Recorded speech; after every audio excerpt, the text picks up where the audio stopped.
দুটো দিন ধরে যে কি হচ্ছে আমার সাথে একদমই বুঝতে পারছি না। গতকালকেও ঘুম থেকে উঠতে অনেকটাই দেরি হয়ে গেছে, আজকেও ঘুম থেকে অনেকটাই দেরি হয়ে গেছে উঠতে। হাত চালিয়ে চালিয়ে এখন সমস্ত কটা কাজ করে নিতে হবে, না হলে যে সমস্ত কটা কাজ আমি সময়ের মধ্যে একদমই করে উঠতে পারবো না। আমি রূপা, ত্রিপুরার ধলাই জেলার ছোট্ট একটা গ্রাম থেকে অতি সাধারণ ঘরের অতি সাধারণ একজন গ্রাম্য গৃহবধূ। তো গিন্নিশালা রান্নাঘর ব্লগসের তরফ থেকে তোমাদের অনেক অনেক ভালোবাসা ও ওয়েলকাম জানিয়ে আজকের কাজগুলো শুরু করছি। তো বন্ধুরা, কেমন আছো সবাই? আশা করছি রাধা মাধবের কৃপায় সবাই ভালো আছে। প্রত্যেক দিনই চেষ্টা করি সকালবেলাতেই ঘর দুয়ার মুছে ফেলতে, আর যেদিন সকালবেলা ঘর দুয়ারটা না মুছি ওই দিন আর ঘর দুয়ার মোছা হয় না। আজকে আবার শনিবারের টিউশনটা সকালেই করি 8টা থেকে, সেই জন্য শনিবারের সকালের কাজকর্মগুলো সকাল সকালে সেরে ফেলতে হয়। কিন্তু দেখো, আজকেও ঘুম থেকে উঠতে অনেকটাই দেরি করে ফেললাম। আজকে আর গোবর জলটা দেওয়া হলো না উঠানে। সূর্য উঠে গেলে বৃষ্টি পড়া অবস্থায় তো গোবর দেওয়া যায় না, সেই জন্য। তবে অবশ্য সূর্য ডুবার সাথে সাথে আবার গোবর জলটা দেওয়া যাবে, কিন্তু আজকে আর আমি দিতে পারবো না, যেহেতু বাড়িতে গোবর নেই। কালকে রাতের আর সকরা বাসনগুলো একদমই ধোয়া হয়নি, সেই বাসনগুলোকে বের করে সোজা এদিকটাই চলে এসেছিলাম। এদিকের কাজও মোটামুটি শেষই বলতে পারো, তবে বিছানাটা এখনও তোলা হয়নি। ছেলে এখনও ঘুমাচ্ছে, স্কুল নেই বলে। শনি রবি এই দুটা দিন সকাল 8টা অবধি ঘুমিয়ে থাকে, একদমই বিছানা ছেড়ে উঠতেই চায় না। তারপর সোজা চলে আসলাম রান্নাঘরের কাজগুলো শেষ করতে হবে ওই যে আধ ঘন্টার মধ্যে কিন্তু সমস্ত কাজ বাজ শেষ করে নিতে হবে। আর যেহেতু প্রত্যেক দিনে আমি আধ ঘন্টা করে রান্নাঘরে একটু সময় দিয়ে কাজগুলো করি, এই হাফ ঘন্টায় কিন্তু সমস্ত কিছু করে নেওয়া যায়। হয়তো বা অনেকেই জানেন যে আমি সকালবেলার কাজগুলো সেরে নিতেই বেশি পছন্দ করি। রান্নাঘরে যে কাজগুলো থাকে, ক্লিনিংয়ের কাজটা, সেটা আমি সকালবেলাতেই করে নিতে পছন্দ করি। আজকে যেহেতু উঠতে একটু দেরি হয়ে গেছে, সেই জন্য একটু চিন্তাতেই আছি যে সময়ের মধ্যে সমস্ত কাজবাজ করে উঠতে পারবো কিনা। তার মধ্যে যেহেতু টিউশনটাও আছে, তাই জন্য কিন্তু আর একটু বেশি চিন্তাতে আছি। রান্নাবান্নাও কিন্তু করা হয়নি, আর আজকে রান্নার জন্য কিন্তু আমি সবজিপাতিও রাতের বেলায় কেটে রেখে দিয়েছিলাম। প্রত্যেক দিনের মতো আজকেও ফ্রিজের নিচ থেকে শুরু করে র্যাকের নিচ অবধি ভালো করে ঝাড় দিয়ে নিয়েছিলাম। তবে অবশ্য আজকে ইচ্ছে ছিল র্যাকটাকে সরানোর, কিন্তু আজকে আর হয়ে উঠবে না, যেহেতু টিউশন আছে, একটু করে চলে আসবে স্টুডেন্ট, সেই জন্য আর একটু তাড়াহুড়ো করে কিন্তু আজকের কাজগুলো করছিলাম। তবে অন্যদিন হাতে হাফ ঘন্টা কাজ করার জন্য সময়টা নিয়ে নিই, কিন্তু আজকে ভাবছি হাফ ঘন্টার মধ্যে আমি সমস্ত কাজবাজ করে উঠতে পারবো কিনা। তবে অবশ্য শেষ অবধি আমি পেরেছিলাম, হাফ ঘন্টার আগেই কিন্তু শেষ করে নিয়েছিলাম। তবে অতটাও চিন্তা করতে হতো না, যদি খুব সকাল করে ঘুম থেকে উঠতাম তাহলে কিন্তু আর একটু বেশি কিন্তু কাজগুলো করতে পারতাম। ওই যে একটা ওকে সরিয়ে সুন্দর করে পরিষ্কারও করে নিতে পারতাম। যেহেতু একটু দেরি হয়ে গেছে ঘুম থেকে উঠতে, তাই জন্য বললাম যে হাফ ঘন্টার আগেই কিন্তু আমি কাজগুলো শেষ করে নিয়েছি, শুধুমাত্র টিউশনটার জন্য। এদিকে চাও কিন্তু করা হয়নি। তো সমস্ত কাজ বাজে কিন্তু আমি বলতে পারো খুব তাড়াহুড়োর মধ্যে আজকে করেছিলাম। তবে আমি অন্যদিন হাফ ঘন্টা সময় নিয়ে হাতে রান্নাঘরটাকে ক্লিনিং করি, যেটা তোমাদের সাথে প্রত্যেক দিনই আমি শেয়ার করি। প্রত্যেক দিন হাতে হাফ ঘন্টা সময় নিয়ে যদি রান্নাঘরটাকে ক্লিন করা যায়, তাহলে কিন্তু ওই যে মাসে আর ডিপ ক্লিনিং করার ব্যাপারটা থাকে না, যেটা আমি প্রত্যেক দিনই করে নিই। তাই জন্য কিন্তু আমার মাস শেষে আমার ওই যে ডিপ ক্লিনিংটা করার একদমই চিন্তা থাকে না। প্রত্যেক দিন হাফ ঘন্টা করে ক্লিন করি বলেই কিন্তু আমার ঝঙ্কারপোড়া টিনের রান্নাঘরটাও সবসময় ময়লা মুক্ত থাকে। সব থেকে মজার বিষয় কি জানো বন্ধুরা, ইদানিং কাজের প্রতি এতটা ভালো লাগা, এতটা ভালোবাসা জন্মেছে, শুধু কাজ করতে ইচ্ছে করে। কাজগুলো শুধুমাত্র করতে হবে বলেই কিন্তু কাজগুলো করি না। ওই যে বললাম, ইদানিং কাজের প্রতি ভীষণ ভীষণ আগ্রহ জন্মেছে, তবে কাজগুলো পরিপাটিভাবে করার প্রচেষ্টাটাও কিন্তু প্রচণ্ড রকমভাবে বেড়ে গেছে। তো যাই হোক, সকালে দৌড়ে দৌড়ে হাফ ঘন্টার ভিতরেই রান্নাঘরের প্রত্যেকটা কাজ শেষ করে নিয়েছি। তারপর টিউশনটাও শেষ করলাম। বন্ধুকে কাছে পেয়েছে মানে হাতে স্বর্গ পেয়ে গেছে। পড়া শেষ করে খেলা নিয়ে বসে গেছে দুই বন্ধু মিলে। ওদের বন্ধুত্ব নার্সারি থেকে শুরু হয়েছে। নার্সারি থেকে কেজি 1 পর্যন্ত একই স্কুলে পড়াশোনা, তারপর কেজি 2 থেকে ক্লাস 4 অবধি আরেক স্কুলে পড়াশোনা করা, তাও একসাথে। এবার ক্লাস 5 থেকে 6 অবধি, এখন তো 6-এ পড়ে, তো 6 অবধি এখনও পর্যন্ত একই স্কুলে আছে।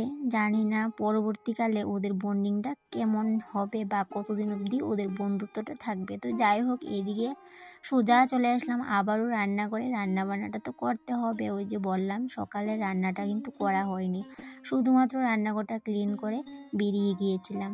একটা কথা বললে বিশ্বাস করবে কিনা জানি না, তবে রান্না করতে করতে আজকে এই কথাটা না অনেকবার কিন্তু ভাবছিলাম, তাই ভাবলাম তোমাদের সাথেও সেটা শেয়ার করে নেওয়া যাক। ব্যাপারটা হলো গিয়ে, আগে যখন আমি বাঁধাকপি রান্না করতাম তখন কিন্তু কোনো টেস্টই পেতাম না, কি জানি কেন এরকমটা হতো। তবে এই যে 2-1 বছর হয়েছে বাঁধাকপিটা কিন্তু ভালো রান্না করতে পারি একটু একটু। তবে একদম পারফেক্টভাবে পারি সেটা কিন্তু কখনোই বলবো না, কারণ পারফেক্টভাবে কোনো কিছু এখন অবধি আমি করতে পারি না। তো এইদিকে দেখো কেন বললাম আমি বাঁধাকপিটা এই যে 2-1 বছর হয়েছে রান্না করতে পারি। আগে যখন আমি বাঁধাকপি রান্না করতাম তখন কিন্তু কেন জানি না কোনো সময় কিন্তু ভালো হতো না, আমার কাছেই ভালো লাগতো না, তাহলে অন্যের কাছে কি করে ভালো লাগবে। তো ওই যে 2-1 বছর হয়েছে কেন বললাম বলো তো, হঠাৎই একদিন একদম গল্পের ছলেই বলতে পারো, আমাদেরই পাড়ারই বলতে পারো একটা দিদি কথায় কথায় বলছিল যে বাঁধাকপি যখন রান্না করি তখন কিন্তু বাঁধাকপিটাকে ভালো করে কিন্তু একদম কম জালের মধ্যে হিট করে একদম আঁচটা কমিয়ে দিয়ে বাঁধাকপিটাকে ভালো করে মজিয়ে নিতে হয়, তাহলে নাকি বাঁধাকপির টেস্টটা থাকে। তো যাই হোক, এটা থেকে আমি একটু শিখে নিলাম যে বাঁধাকপিকে কখনোই রান্না করার সময় ঢেকে দেওয়া যাবে না। তখন থেকে কিন্তু বাঁধাকপিটা আমি যখনই রান্না করি তখন কিন্তু একদমই ঢেকে রান্না করি না, এই যে কম জালের মধ্যে একটু শুকিয়ে একদম আস্তে আস্তে করে বাঁধাকপিটা রান্না করি।